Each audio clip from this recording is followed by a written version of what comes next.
When you have a high-profile former pro athlete like Shaun Gayle living in a city like Chicago, there's a whole world that exists for these former players.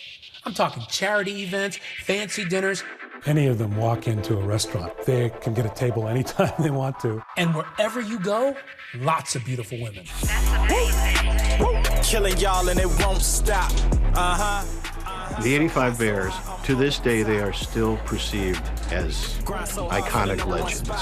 I mean, people go nuts when they see them in person. We got it locked. This team ruled the city. It riveted the country. And while Shaun had been in a long-term relationship with Ronnie, there were a number of other women that he was seeing. And now, he's sitting in the Deerfield police station, and his whole life is under the microscope. During Shaun's marathon 10-hour questioning with police, they eventually ask him who he thinks could have killed Ronnie.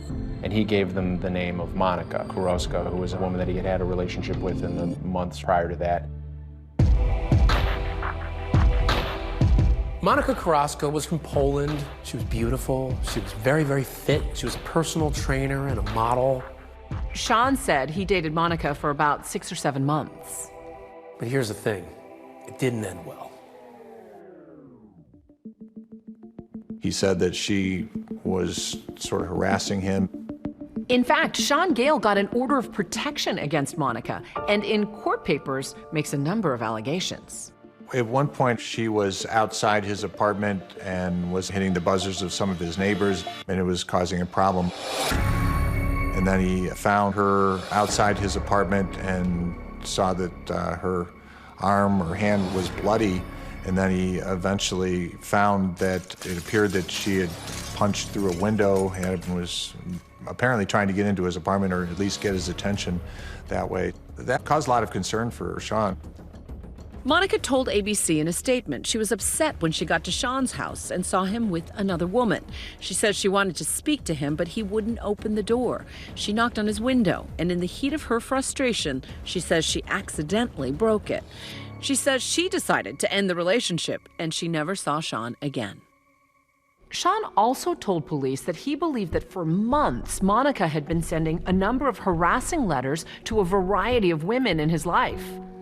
It was a situation where these letters were intended to tell all of these women that, oh, by the way, you're not the only one dating Shaun. In fact, there's this whole list of other women. One of the reasons that he thought these letters were written by her was because they were kind of written the way she spoke, which was in broken English.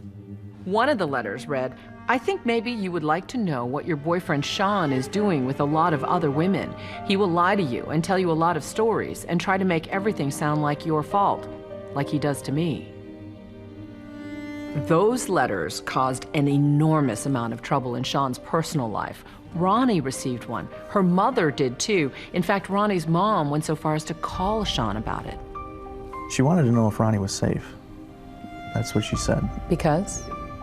If there's some woman out there sending letters, you know, she may want to get rid of the other women in his life. And so what did Shaun say when she asked the question? Don't worry about Ronnie. This is a craze fan that, you know, has made up these letters, and Ronnie's very safe. Ronnie had one of those letters in her purse at the time she was killed. What would Monica's motive have been? Anger at Shaun would have been the obvious motive. You know, there had been this stalking behavior, and they had to believe that she was very angry at Shaun, I guess, for not being monogamous. She was a very suspicious character. She was definitely a very suspicious character, yes. Well, who did you suspect? Monica, obviously, because we thought, well, it's probably whoever's responsible for sending these letters. I mean, one of the first things that you're doing when you're investigating a murder is seeing if somebody has an alibi, a legitimate alibi.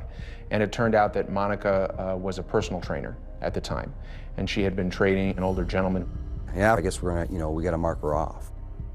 Police cleared Monica Carrasco, who denied ever writing or sending those letters. But if she didn't send those letters, who did?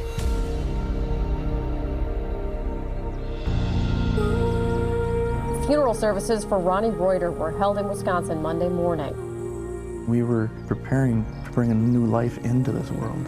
We were preparing a celebration, and we ended up preparing a funeral, a double funeral.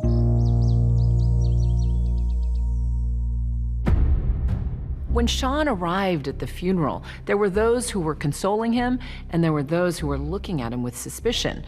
Meanwhile, the police were watching his every move. Why did you go to Ronnie's funeral? We wanted to see if he was going to show up, how he was going to react, how he was going to handle himself, you know, would he say anything? So you're keeping a watchful eye on him. Killers and murderers have been known to make confessions at the casket.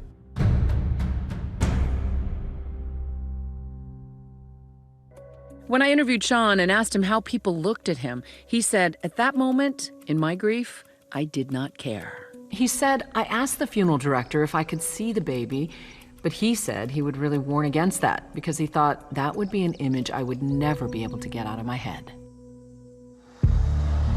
And while the family's grieving, police are still looking for leads. At the scene were shell casings. Shell casings tell you the caliber of the weapon. In this case, it's a 9mm. You then have some interesting comments by neighbors in close proximity to Ronnie's apartment who described, yes, a loud bang, but it sounded muffled. You have the one neighbor who hears a pop-pop sensation, which she later figures out from watching a crime show that it was from, sounded the same as a silencer. The idea that there could be a silencer in this case adds another element, in my view, that this was planned. Are there other people who have had relationships with Shaun that have ended that didn't end well? Suddenly, there are 3 hot tips that come into the Lake County Major Crimes Task Force. They're all urging police to look at the same woman, another woman that Shaun Gayle had a relationship with. Her name, Marnie Yang, and police learned she's someone Shaun saw the night before the murder. Basically, I just want to find out your association with Shaun, how you know Shaun.